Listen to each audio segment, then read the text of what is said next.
जरा सोचिए, आपकी नई नई शादी हुई हो, आप हनीमून पर अपने जीवन साथी के साथ किसी खूबसूरत जगह गए हों जहां सब कुछ अच्छा होना चाहिए, लेकिन वहां मौत आपका इंतजार कर रही हो। यह कहानी एक ऐसी ही नई दुल्हन की है जिसने अपने पति की हत्या उसी हनीमून ट्रिप पर करवा दी। राजा रघुवंशी मध्य प्रदेश के इंदौर शहर के रहने वाले थे।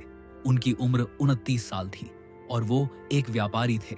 सोनम की उम्र 24 साल थी और वो भी इंदौर की ही रहने वाली थी। दोनों की शादी 11 मई 2025 को हुई थी। शादी अरेंज थी।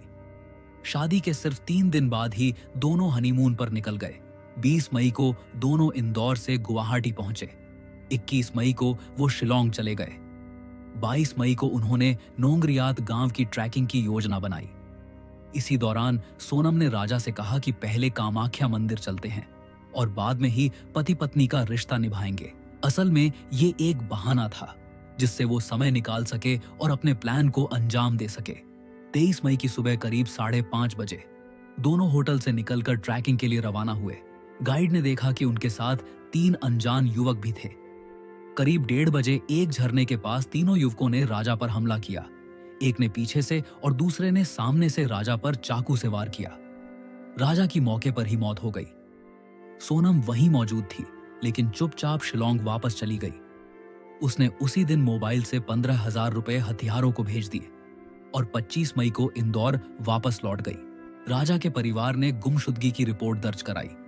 पुलिस ने खोजबीन शुरू की। 2 जून को राजा की लाश एक गहरी खाई से मिली। शरीर पर चाकू के गहरे घाव थे।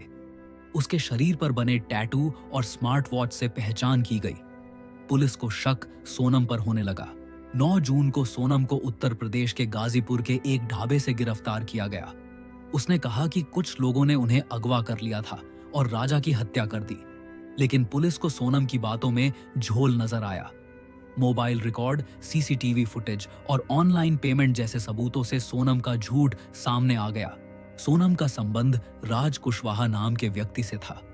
राज ने ही 3 हथियारों को तैयार किया था, आकाश, विशाल और आनंद। मकसद था राजा को रास्ते से हटाना, ताकि सोनम और राज एक साथ रहें और राजा की संपत्ति भी उन्हें मिल जाए। राज के रतलाम वाले फ्लैट से गहने और राजा की चीजें बरामद हुईं।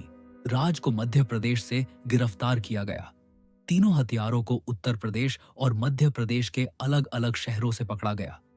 एक मकान मालिक और 2 अन्य लोगों को भी गिरफ्तार किया गया, जो इस मामले में सबूत मिटाने में मदद कर रहे थे।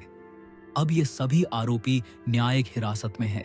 एक अरेंज मैरिज जिसमें पति ईमानदारी से नई जिंदगी शुरू करना चाहता था, उसी की पत्नी ने उसकी जान ले ली। ये सब पहले से सोचा समझा प्लान था। प्यार का नाम लेकर धोखा दिया गया। सवाल ये उठता है कि क्या सोनम ही इस साजिश की मास्टरमाइंड थी, या उसे भी किसी ने इस्तेमाल किया? ये कहानी तो खत्म हुई, लेकिन इस चैनल पर कहानियां खत्म नहीं होगी। इंटरेस्टिंग केस देखने के लिए विलन फाइल्स को सब्सक्राइब करें।